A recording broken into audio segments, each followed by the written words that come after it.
Police घर घर जाकर जोर जोर से चिल्ला रही थी, टॉयलेट का इस्तेमाल न करें। ये सुनकर मोहल्ले में हलचल मच गई। लोगों ने हैरानी से पूछा तो पुलिस वालों ने समझाया कि एक आदमी ने बचाव दल को घबराकर फोन किया था।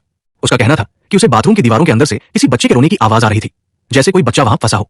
जब दमकल कर्मी वहां पहुंचे तो उन्होंने ध्यान से सुना, लेकिन उन्हें कुछ भी सुनाई नहीं दिया, सिर्फ पाइपों की हल्की आवाज और दूर की ट्रैफिक की गूंज।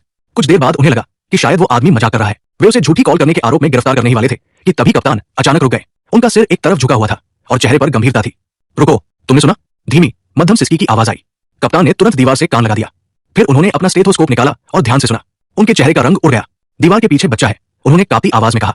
उन्होंने जल्दी से दीवार पर उस जगह निशान लगाया जहां से आवाज आ रही थी। एक दमकल कर्मी जो हीरो बनने के लिए बेताब था, हथौड़ा उठाकर दीवार को तोड़ने ही वाला था कि कप्तान ने उसका हाथ रोक लिया।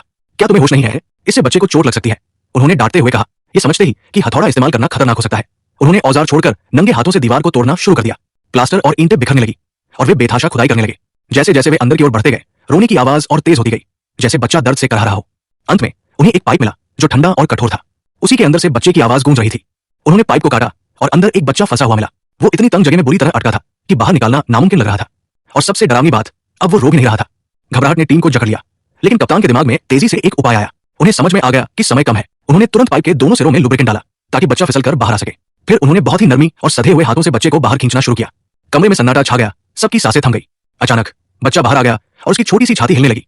उसने हल्की सी सांस ली। कमरे में राहत की लहर दौड़ गई। कप्तान ने बच्चे को गोद में उठाया, उनकी आंखें नम हो गई। इतनी मुश्किलों के बाद भी वो नन्ही जान बच गई थी।